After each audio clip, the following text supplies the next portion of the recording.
A fertilizer spreader is used to apply fertilizer and other granular products to surfaces. Other products might include granular pesticides, grass seed, pelletized top dressings, or even de-icing products for winter walkway use. A fertilizer spreader, when properly maintained, will spread these products evenly and consistently over the surface of the ground. Now for hazard awareness. There are 3 categories of hazards.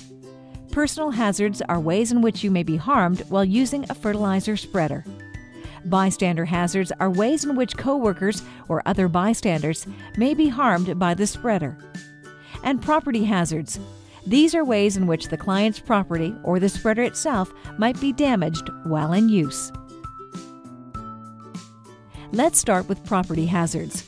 Fertilizer is made up of plant nutrients. Applying too much of this can actually damage plants, especially in times of plant stress like drought. Be careful to monitor the setting that the spreader is on. The mechanism can come loose and drastically change the amount going onto the lawn. Watch out for striping. This occurs from fertilizing when an area is missed, so all the grass that's been hit with fertilizer is darker green.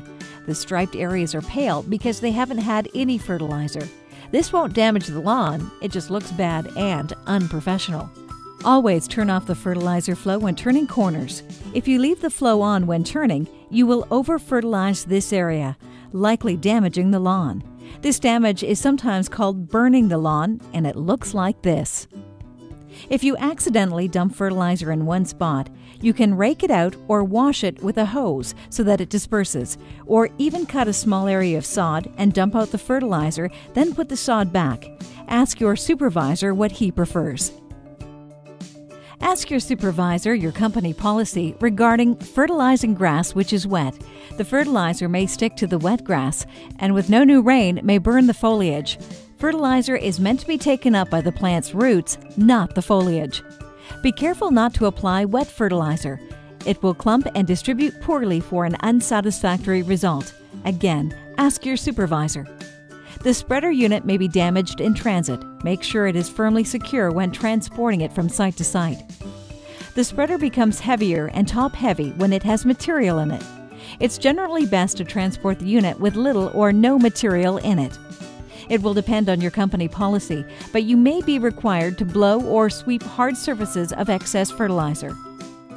Be sure to blow it onto the lawn, not just to the edge.